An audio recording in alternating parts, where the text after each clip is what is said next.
Welcome back to another episode of Copy and Coin. I have Chloe and Valerie on the podcast with me today. Hey, y'all. Hi. And they are calling in from Austin, Texas, where I am also based. And they are here to talk about a real estate investment that they went in on together that's also based in Austin. And it's live and it's a real thing today, right, y'all? Yes, it is. It is live. It's launched. It definitely feels like, we've been working on it for, a year and a half. So it's really nice to see it finally in fruition. Well, it's been really awesome to follow along and watch it come to life on the socials. Let's go back a little bit so that we can prepare our listeners for this tasty treat of how to get into a real estate partnership with someone and bring a real estate investment property to life. So I know you guys because you both took a Factora Wealth Circle at different times. I know Chloe took hers very early on. The company started at the end of 2018 and she was an early adopter in 2019 in the spring. And then Valerie took hers later in 2020. But I believe, Valerie, if I'm not mistaken, you had me come in to Facebook before you even ever took a Wealth Circle. Oh, yeah. Allegra, I've been following your journey, I think, since you first got to Austin. I remember taking your negotiation workshop. So I have been following you for a long time. I love it. Well, that was so great to be invited into Facebook really early on in Factora days. And so I'm very happy to be reuniting today. So kind of before we get into the incredible wealth building journey you guys are on today, I just want to open it up to ask a little bit more about what was your relationship with money and investing a few years ago? Yeah, I can start. So before I guess Wealth Circle, so let me go back to why I moved to Austin. I moved to Austin in 2017 to go grad school. I was in oil and gas in Houston, hated it. And I was like, I want to pivot. And I literally had no like desire, I guess. I mean, you remember this. Like I was gonna buy like a condo maybe, right? And I had like literally zero desire. But like when I first moved to Austin and I started sort of seeing you and other people who were doing real estate, Austin was already a hot market then. And then I looked at them and said, wow, like they, I have now a job. So my background is I'm a data scientist, and other people they were having different kind of work. They were still buying these houses and renovating it and having all these creative strategies, and I was like, that's so cool. So I think after I had that Wealth Circle, the OG Wealth Circle, I went on to buy a single family house that I renovated entirely and house hacked. And I just don't know if I would have had that if I didn't, had the chance to be exposed to other people and other people's sort of wealth strategies and knowing that that is possible. So, yeah. I feel like my new favorite term is possibility drop. I don't know if you've heard that phrase, but Brooke Castillo uses it, and I'm a big fan of her work. But she says that when people do things or say things in your world, it suddenly becomes a possibility for you. And so you're kind of talking about, Chloe, that you saw other people doing it and you're like, well, I could do this too, which I love because I remember our first phone call, y'all. Really, Chloe's an OG because I used to take phone calls with everyone that was going to come into the Wealth Circle. That stopped in spring 2019 because I was on the phone for literally 3 months. But I remember you saying, yeah, one day maybe I'll own a swanky condo downtown, and like, that's totally fine and great. But that seems like the only vision you might have for real estate. So it has been really incredible to watch how different real estate turned out in your world. And when you talked about that first house you bought and the house hacking, I mean, watching you do weekly projects, I mean, what's it called when you put not decals on the wall, but when the wall goes from flat to having like the nice little like picture frame molding and everything. you were like putting in your own crown molding, you were doing your own tiling, you were like doing it all. I mean, I have never done a project like that, and I've done a lot of real estate investing. So you were just really hands-on and getting it done. So that was so cool to watch. Yeah. I mean, yeah, I think it's a good place at the good time that I guess I found myself. And I think having other women, like you're totally right, that possibly drop. Like I would not have thought that I could do what I have done and what I will do if I didn't see other women do it, right? And specifically women, because especially women of color, because I just never thought that people that look like me, especially as women, like I didn't know this was possible, right? I didn't know that I could be, tiling backsplashes in the kitchen. I didn't know that I could use a chop saw to make, accent walls and all this stuff, right? If I didn't see other women do it, honestly, right? I wouldn't have done it. It's exciting because even when you just now said, I wouldn't have been able to do what I've done or what I'm going to do. So I can't wait to dig into what you've got planned next. But first, I want to hear a little bit from Valerie. What was your experience either with money or wealth building or even real estate a few years ago?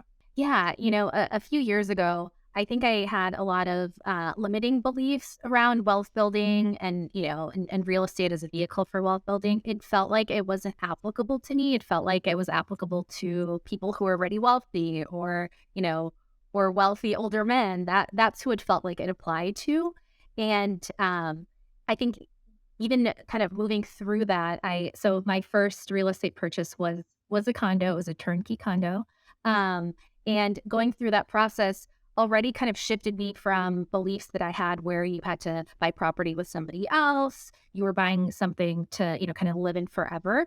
And, buying, a condo, I knew that was not going to be my forever home. But just kind of going through that process, I think kind of opened up, it started to kind of open up the door to, to thinking differently than I had in the past.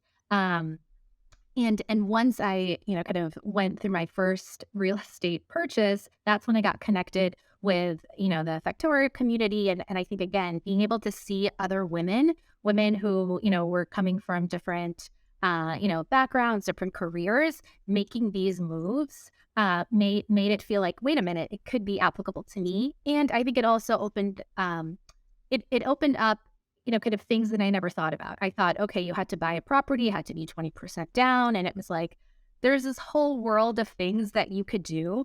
There's all of these different financing strategies. There's all of these different opportunities that just were just not, kind of in my eyesight. So then getting connected with the community, I think that's where I saw other people doing these amazing things. And I was like, wait a minute, I could be doing this too. So then my next real estate purchase was in a partnership. It was a bungalow, and we found out about this home style renovation loan, and renovated this east side property. And going into this property, we went in with a very investment focused mindset. So we knew we wanted to short term rent it for for weekends when it was really popular time in Austin. So we were already thinking about how do we house hack. And that was a completely different perspective than, kind of the perspective that I went in buying my first property, which is the condo. So I heard you say partnership, and I just want to dig in there because I feel like we need different versions of the word partnership. When you initially said it, I took it as I used to think that you bought a property with someone you were in a romantic partnership with. And then when you bought that second property, was that with a partner of that sort, or was that with more of a business partner? Well, that's a great question. So while it was my romantic partner at the time, we went into it very much with a mindset of this is an investment. We're going in as 50-50 partners. So even though, that was my romantic partner at the time, the way that we approached the investment was very much a business focused mindset. Okay. So Chloe had one property, Valerie had 2 properties before you guys came together on the property that we're going to talk about today. Is that right? Yes. All right. So, how did it go down? Talk to me about how you two got connected and decided to create a partnership. Yeah, I dig it. So it was during pandemic. We were definitely locked down and open house was having an woman investor webinar. I don't even remember what the topic was at the time. But all I remember is we were doing like intro in the beginning and I was like making notes of like all the people that I was like, okay, cool. Cause like I was just like thinking about who I want to partner with. So I went into that mindset and then, I sort of chatted with Valerie while that was happening. We got connected and then, that's how it all started as through the chat function of the Zoom on webinar. So, shout out to Open House Austin, just because that term can sound very generic. Open House is actually a brand in Austin that really cares about education for especially women to be able to acquire properties both personally or through partnerships. And so Factora and Open House are very connected brands because ultimately we both care about financial freedom for women. Open House is focusing on doing that through real estate and Factora is focused on doing that through all of the different asset classes to build wealth with. Okay, so you guys met on the Zoom, as all good friendships start during the pandemic era. And you took notes on each other. And then how did you actually meet up and, get started? Well, so Chloe reached out to me and later I learned that she had reached out to a few other women as well. So She was dating. yeah, Dating. exactly. And I was also kind of in an interesting place. I had just kind of decided to I was in a partnership to move forward on a property and then the pandemic happened and then that fell through. So I was kind of primed. I was ready. I was looking for kind of my next opportunity since kind of the one that I was in fell through and and I think when Chloe had reached out to me, I was kind of like, okay, great, like I'm already in the mindset that I want to make some moves. I love it. Okay, and then how did you formulate this partnership and what did it look like? Yeah, so I think we kind of dated for a while in terms of like dating your business partner, right? So we actually had a recurring Zoom meeting every week just to see, right? And I was actually having Zoom meetings with other women too, right? Because casts are net wide, right? And at that time, I was actually running. So I had some idea of like what we wanted to do. Like in a sense that I was running different numbers because my background is pretty analytical. Like I love running numbers. And so I already had like few things that I wanted to do, right? And so it was just a matter of seeing whether our, visions and values aligned and do we have, same short-term sort of alignment as well as long-term goals that we have similar to each other.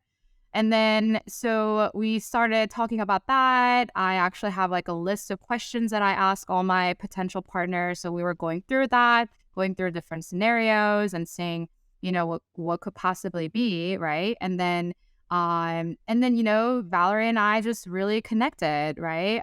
We have a really similar background. We're both, I'm a first generation immigrant. She's a second generation immigrant, right? And we both work in tech. And so we had flexibility, all of that, right? So more and more we got to know each other. We were like, okay, I feel really comfortable going on this like journey with her, right? I know that if like something happens, she's not just going to abandon me and then run away to another country, right? She's going to be there and have my back and we're going to support each other going through. Because, when you're actually investing in real estate, you know this, like, there will be hard things that happen, right? There will be challenges. There will be one of those nights after midnight saying like, why the hell did we do this? Right. And I had a pretty good idea that, whatever happens, like we'll be able to figure it out together, right? So that's what happened. Do you want me to go through like actual like step by step of like what we did in order to Yeah, absolutely. I think listeners would absolutely love to know the step by step. yeah, you want to Yeah. Yeah, I also want to add, as Chloe and I were, kind of dating to see if we were a good business partner fit. We were really looking at what strengths do we bring to the table. I think that there's things like, kind of like the time and experience and talent, right? But so we were kind of looking into the talent piece, like, my background is in program management. Chloe's background is in data science. So we were bringing complementary skill sets to the table, and kind of fast forwarding to now, I see some of those strengths coming out, as well. Chloe, is like, I never want to engage with guests ever. And I love to be able to connect with the guests directly and kind of help them, throughout their day. So there's things like that where you kind of know what needs to kind of happen throughout the process, and you're starting to recognize how each person can really contribute in their unique way and complement the other person throughout the process. Because as we know, it is not a quick turnaround. It is an ongoing long-term process to be able to build something from scratch. Totally. It's like a pre-relationship because you guys are together before you ever get to the product being constructed in your case. And so I guess I want to hear a little bit more about what was Chloe's vision that you agreed to or got on board with or, made your own. What were the numbers you were running and what was your ideal for this investment? Yeah, so I think it's like it might be good to just like talk about like my thought process behind it. So while the pandemic was happening, I was running numbers on different scenarios, meaning like whether like a flipping would make sense, right? Like whether short-term rental, buying something, renovating and burst strategy and then making it into short-term or mid-term rental makes sense, right? Investing in commercial real estate, would that make sense, right? And I was running through all of these numbers, but I knew that I wanted to invest something in Austin, right? Because I believe in the economics of Austin as a city, right, for the long term. And I was running through all of that. I think when we met, we kind of narrowed down, or I kind of narrowed down to like, okay, we're either going to renovate, we're not going to flip, but we're going to renovate and then turn it into some sort of like a midterm or short-term rental or development, right? Because I've met a couple of developers before and I was like, like I feel like, what you're saying seems kind of hard, but I feel like higher barrier to entry. But once you actually learn how to do it, like it doesn't seem impossible, right? And, I saw women developers. I was like, yeah, if she can do it, like I can totally do it, right? I think one other thing to mention here too is that a lot of times when you're looking to renovate something or you're coming to an existing structure, I think we always we knew we wanted to optimize what was available, right? So whether it was going to be adding on a second unit or, kind of creating a unique layout within an existing structure. But when you are limited by what exists already, there's just it's just more limiting. And I think what was exciting about the opportunity to build something new is that we could really build something from scratch. We could really take something and use the space that we have to kind of create the most intentional strategic layout to optimize as many components of kind of the property as possible, right? Like thinking about how do we optimize, any exit strategies, any cash flow strategies, any equity strategies. And when you're starting from scratch, the beauty is it's a canvas to be able to develop something that really will optimize for all of those. I love that.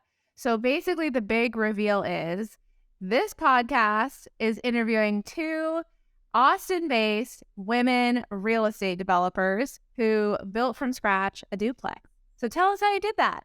We, I think when we realized, kind of, well, actually, I'll go back to the actual property that we identified. When we identified the property, we were really looking for the right location too, because location for us is everything. We both live in the east side, and we knew that is going to be, kind of the area that's going to see the right growth. There was the right comps in order to, kind of get us to where we wanted to be from a financial perspective.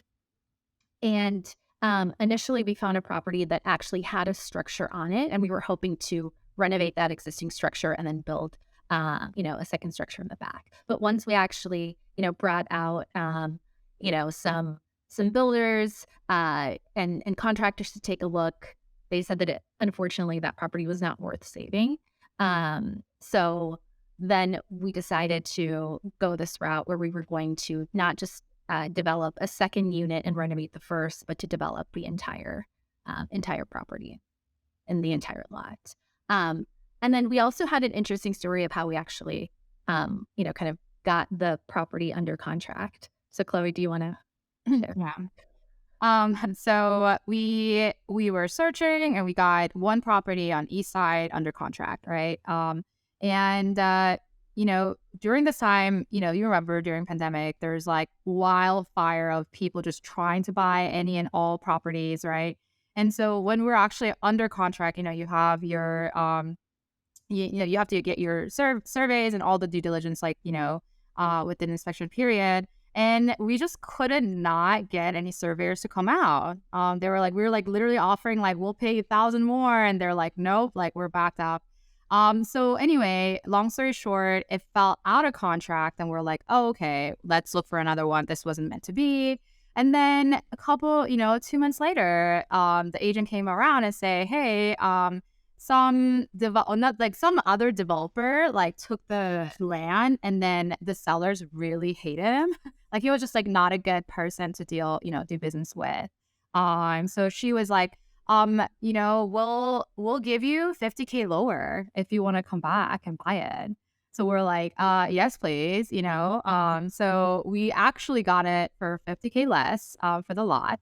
And then by this time we already had, we've been vetting all of the team members, our the team, star team, right? So we already had our architects and our builders and everything, as well as financing lined up. That's another story actually, but so we were like, okay, let's start getting permitted, start the permitting process because that takes a while.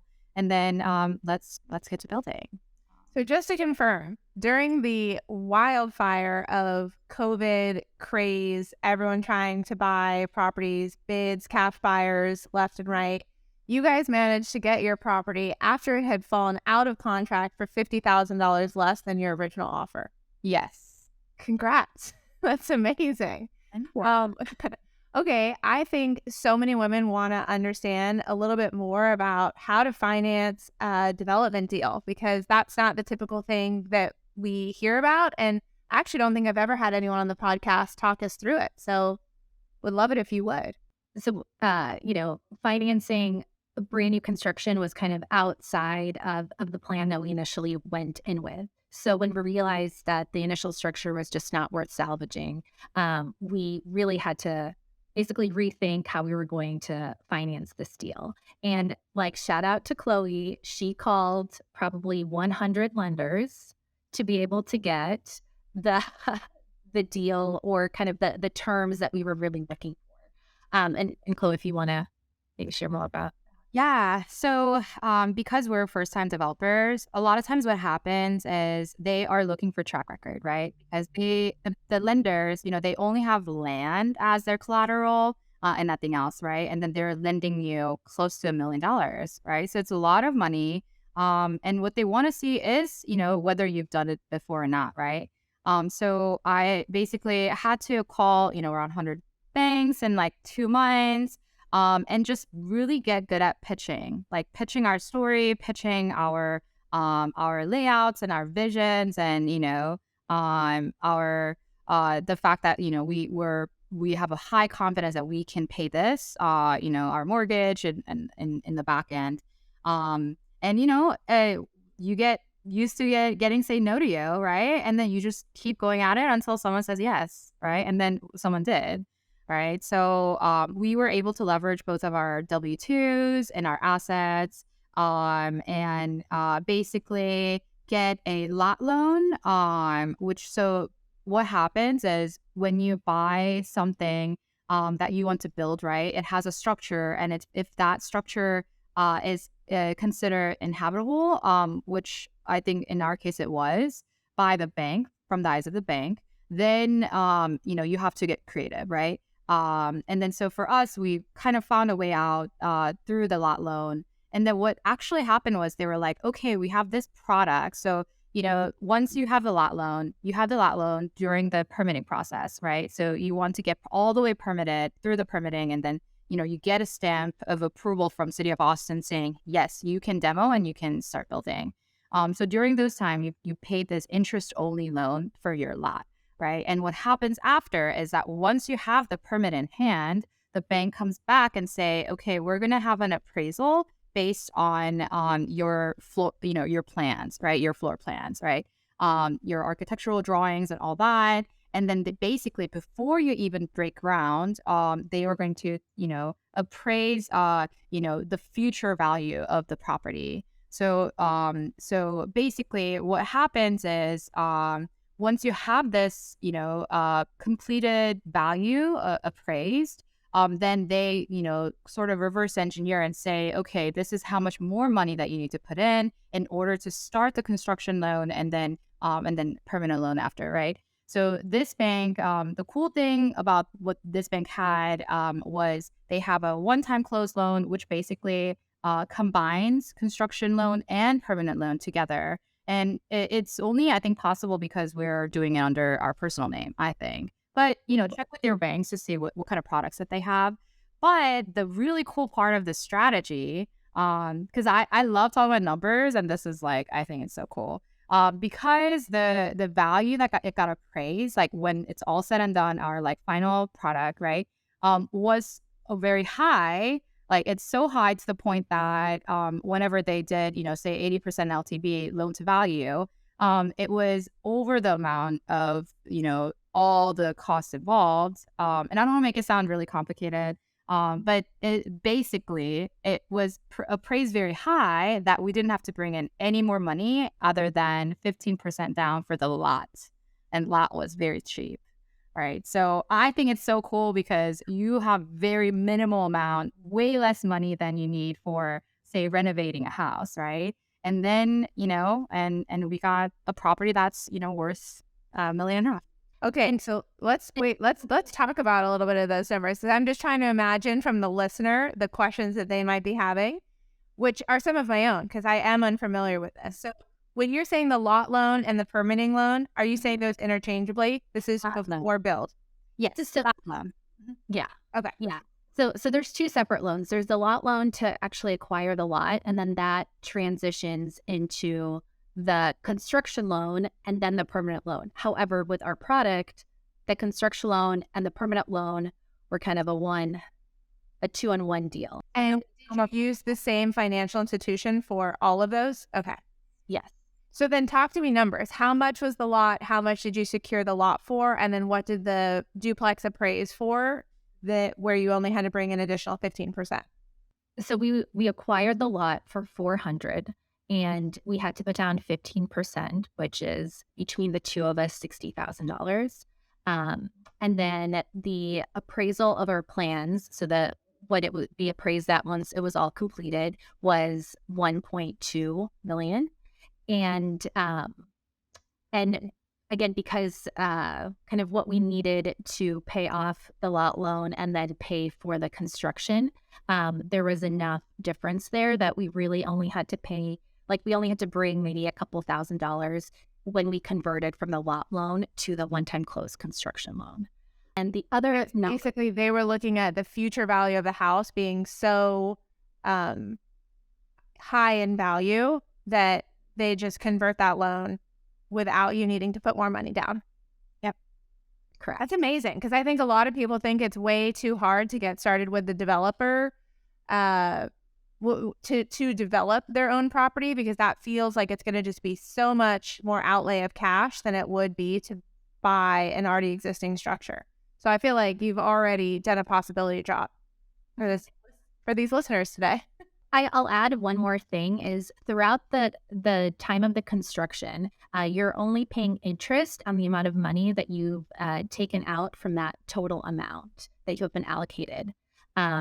So there are carrying costs because you are paying monthly interest throughout the course of the construction. So in our case, that was about $35,000. But again, that is over the course of a year and a half that you're paying that amount. So that's not kind of a one time drop like you would with the down payment.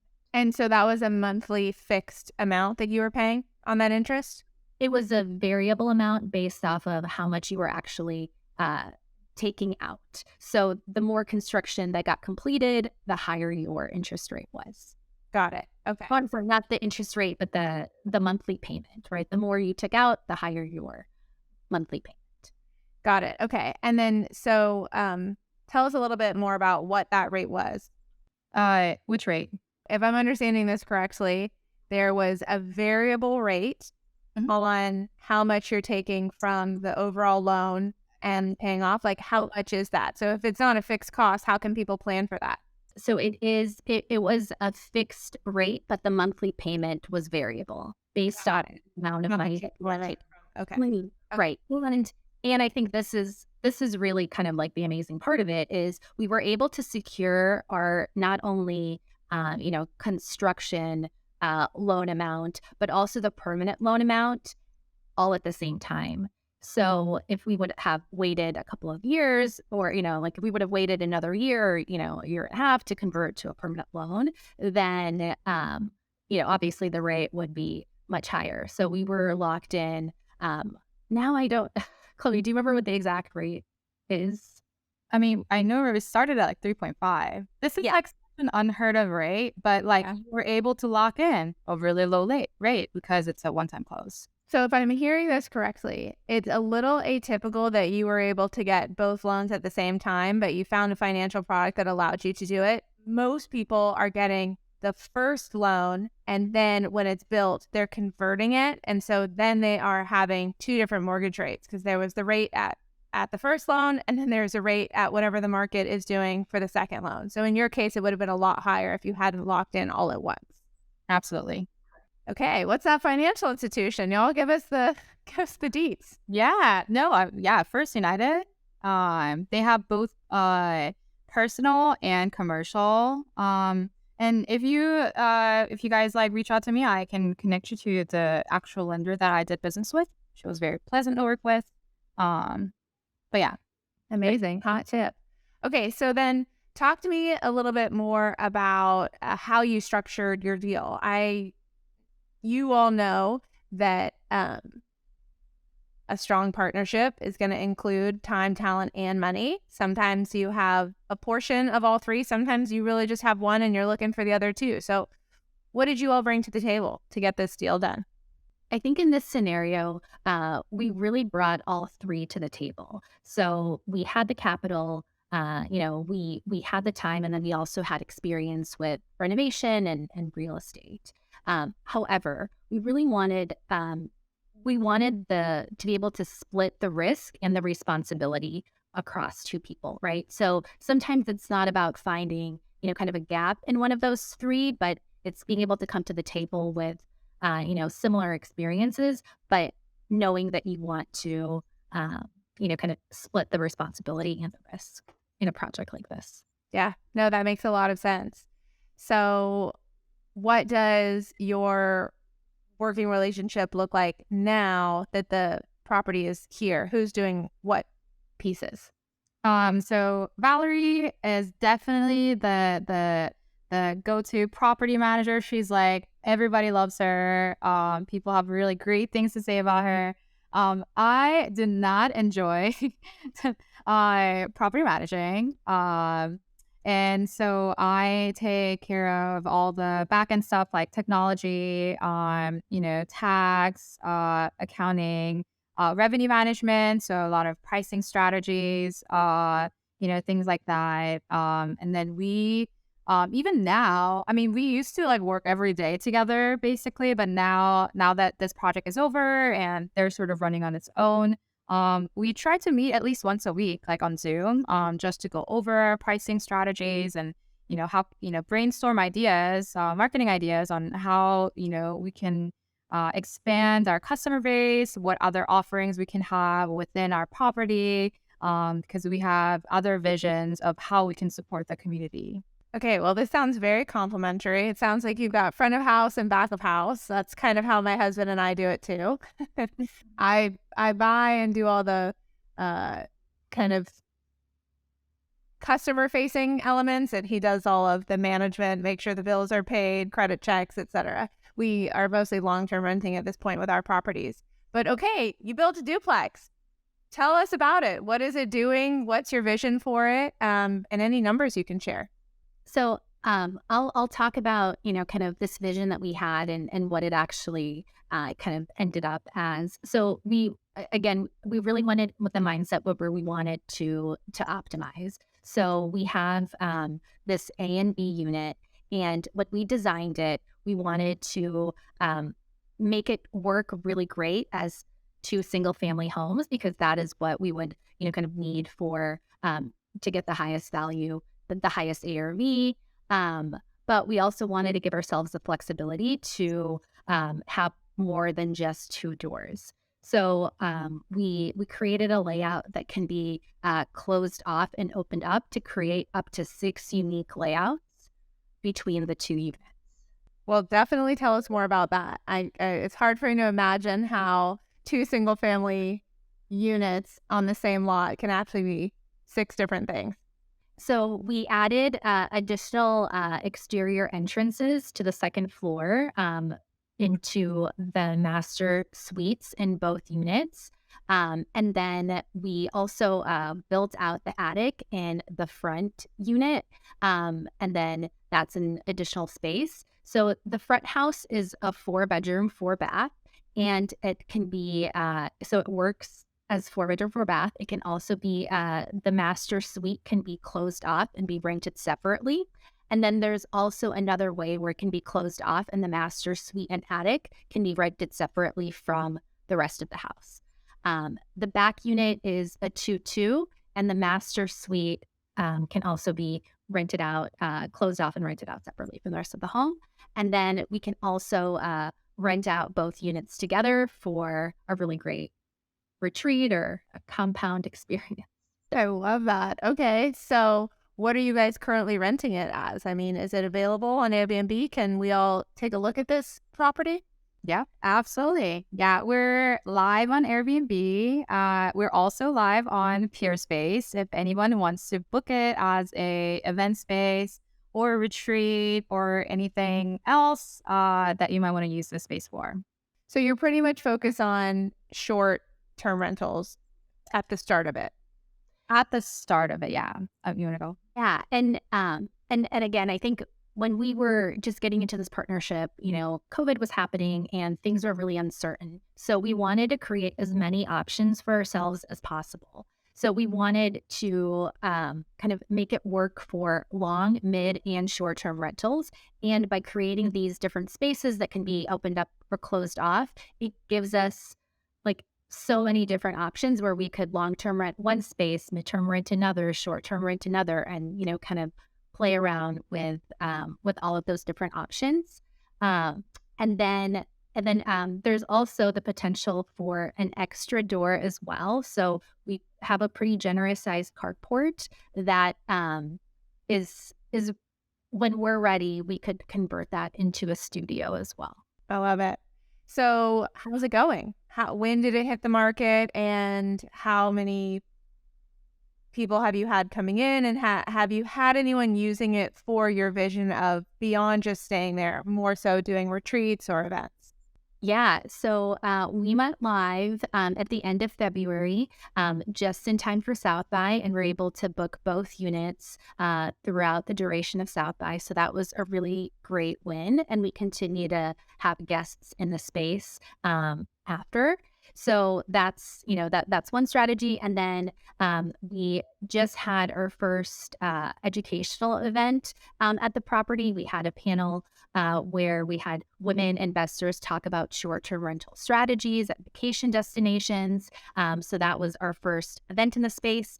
And then coming up April 12th, we're partnering with a local wine wine experience business called Snooty to have this really great sip and savor event where we have local female-owned businesses, private chefs, DJ, local vendors that are going to be on site and the property. And that's kind of the other, kind of experiment for how we could use the space to really, allow us to highlight local businesses, give them a space where they can bring their own communities together.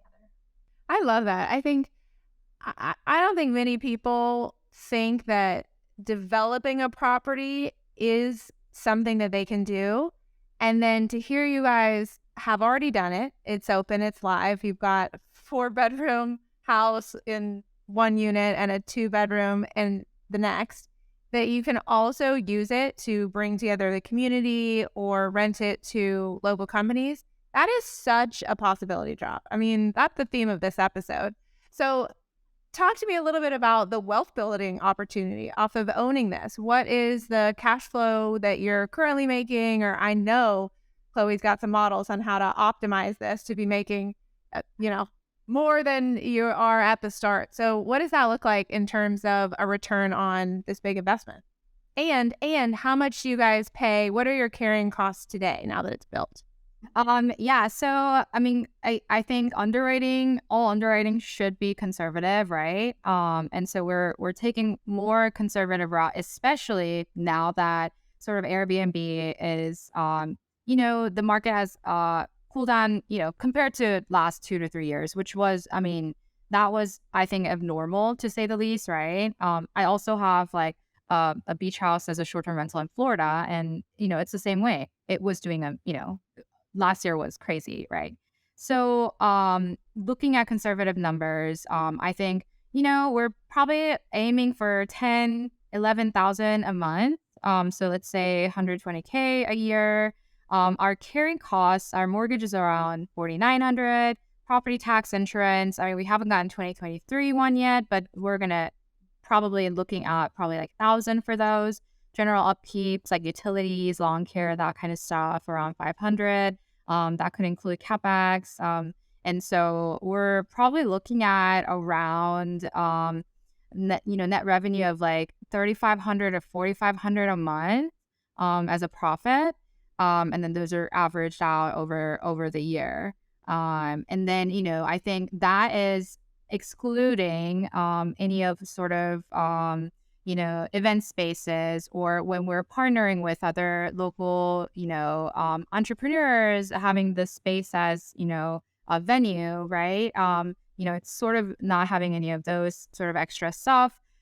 Once we hit sort of, also another thing that I want to mention is like, short-term rental is a very seasonality business. So you're going to have a busy season, and you're going to have a slower season, right? Even in the market like Austin. So like one of the ways that we're accounting for sort of the slower season is let's just turn one of the units, like the back unit, into a midterm rental, right?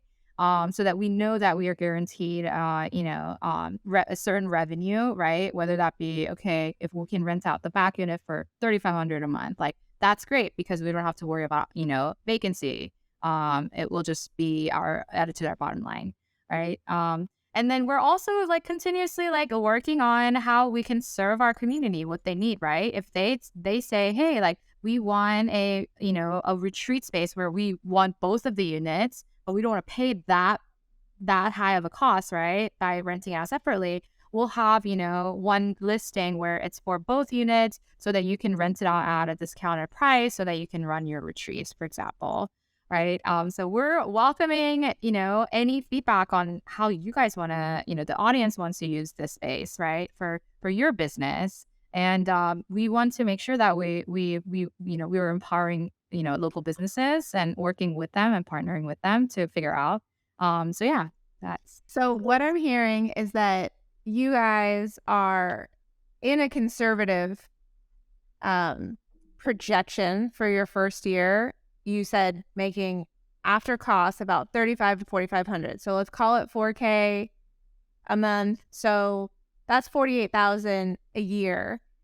I just want to really put that into context, because before you're doing any of these additional ideas and you're clearly willing to get very agile and creative, to consider this investment a business and to find other ways to advance the revenue, which is great.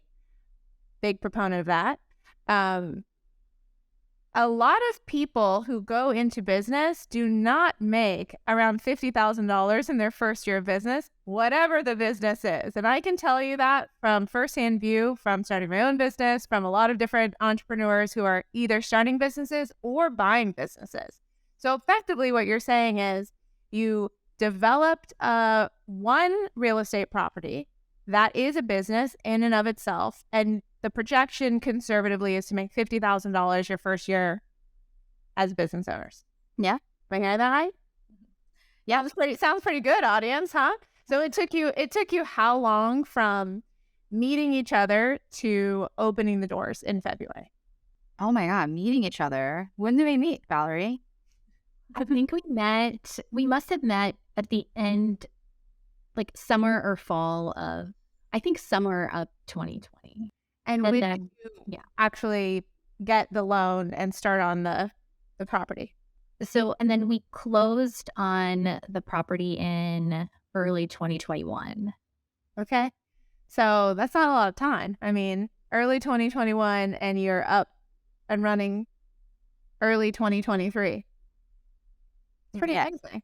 It's pretty amazing. I mean, yeah. And usually because we actually built it at the worst time possible, right? So when we started building, there was supply chain issues, there's labor shortage, there's everyone and anyone was trying to buy a house and renovate houses. So material shortage, like backlogs, everything. wasn't that when wood was the joke online was, if you've got a bunch of lumber, you're a millionaire? Yeah. That was definitely that time. And so it took us longer than it would have been. So remember that if you want to develop now, you probably will be able to develop faster than what we did. But we're still happy with our timeline and our product that we created. We're very happy with that. And I also just want to say that kind of building the property, was kind of one piece of it, but we really had a hand in every single piece of the experience of building the property, from working with the architects to picking out every single, fixture and piece of tile and grout, to actually completely furnishing it as well. So we were really, we wanted to be as hands-on as possible so that we could really understand what the process was. And then, kind of, then with the idea, when we scale, we would know what it took for each step along the way. And then we could better find the right vendors to outsource.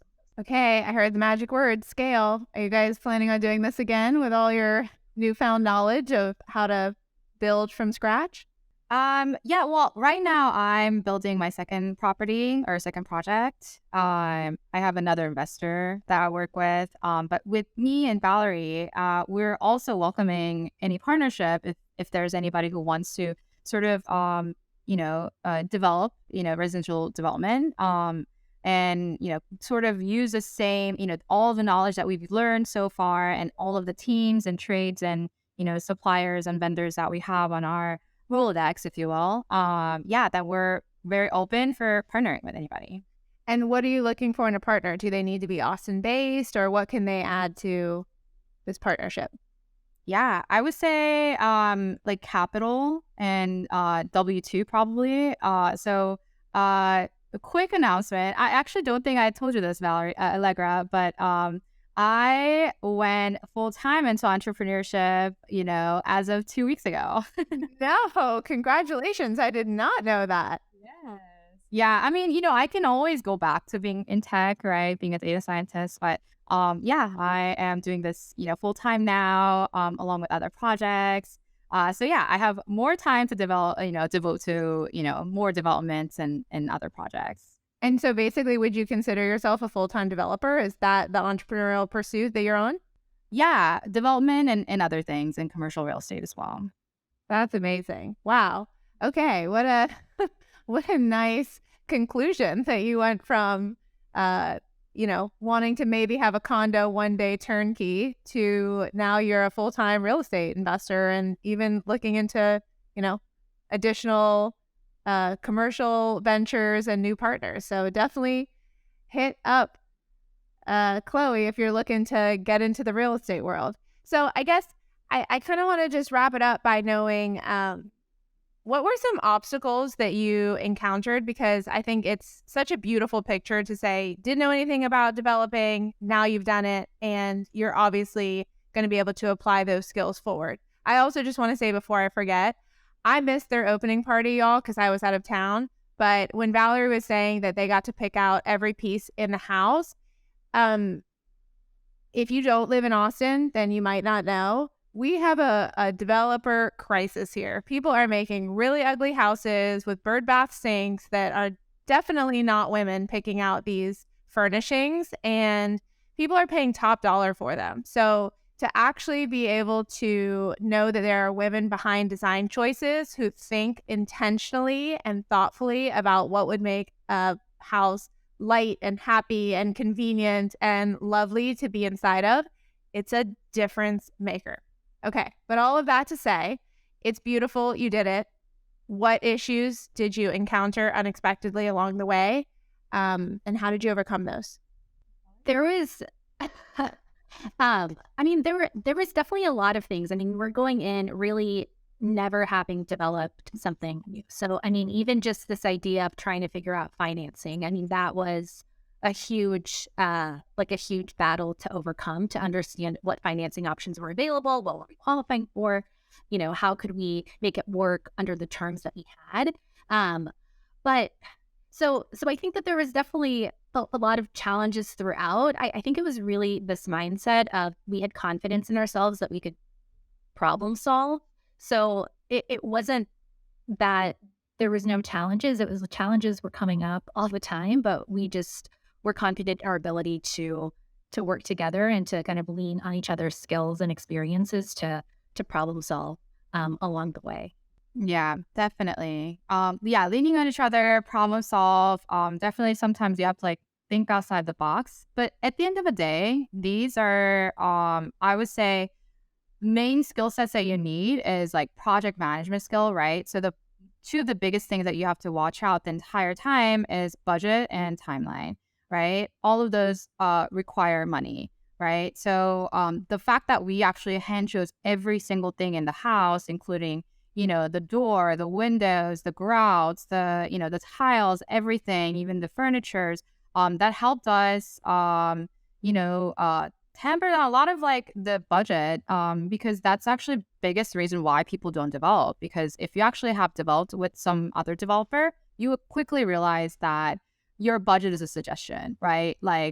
It's literally everybody goes over the budget, right? But for us, we actually stayed on the budget because we actually stayed on top of it. And, it's almost like a full-time job trying to think about how can we stay on budget? What are some of the creative ways? What are some of the compromises that we can make, right? And what are some of the compromises that we can't make, right? And what are some of the other things? I would consider that sweat equity for all the time that we went out to go shopping at different tile stores and everything. I just don't think other developers spend this much time worrying about, little details like that, right? And we really were trying to be intentional and thoughtful about how would one person live here and enjoy this to the fullest, right? So that's probably why you see white subway tile everywhere, because it's just standard. They know they can get it. It's going to be in stock. Yes. It's not special. Absolutely. Yeah. I'm proud to say we have 0 subway tiles in our property. Okay. Well, just to wrap it up, is there any advice that you would give to women who are hearing this episode that are being enlightened that they can maybe become developers or already had the itch to do it? Just anything you suggest that they could be doing to get started? I think mindset is really the first place that people need to, where people really need to kind of connect to. And I think just realizing that this is for you. This is accessible to you. This is not just for a select group of people. This is something that, anybody can do if they're willing to be creative and problem solve. So I think first and foremost, real estate investing and development can be for everybody. I love it. I just think it's funny because you went right to mindset. And in my experience, nobody wants to hear that when I tell them, hey, the beginning of wealth building starts with mindset. We're actually going to spend a lot more time there than you want. People are like, no. Give me the spreadsheets, give me the tools, give me the graphs, give me the number things. And I always tell people the best way to grow wealth, the more than any giant windfall you could ever get, is to believe that you can achieve it and that you can overcome whatever confusion or obstacles are going to get in your way. Like, mindset is the basis of everything. So I totally agree with you. Anything to add, Chloe? Yeah, I would say, and this was what was the most important for me, is like, creating, a community around you of people who are doing, what you want to do, right? So, reach out to people, join that Facebook group, right? Go to these different events and have those people who are inspiring you. And I think you'd be surprised to see, like, if you have those kind of people around you, you can really get a lot farther in your wealth building journey, just by being inspired by them, right? And I have a Facebook group of women real estate investors that I started that we're doing these educational webinars and events for, but find whatever that works for you in your area, right? And then be inspired. I think that made the biggest difference for me in my life. I agree with you there too. Inspiration and community. Factora is all about it. So thank you all for sharing some inspiration with our audience today. And I wish you all great luck in your new venture. If you enjoyed this episode, come join us in a Wealth Circle. It's our live, online, 12-week course and community where we teach you how to create a personalized financial plan alongside hundreds of other women building wealth. It will change your life and your money for good. You can apply at factorawealth.com/wealth circle. That's factorawealth.com/wealth circle. See you in the next episode.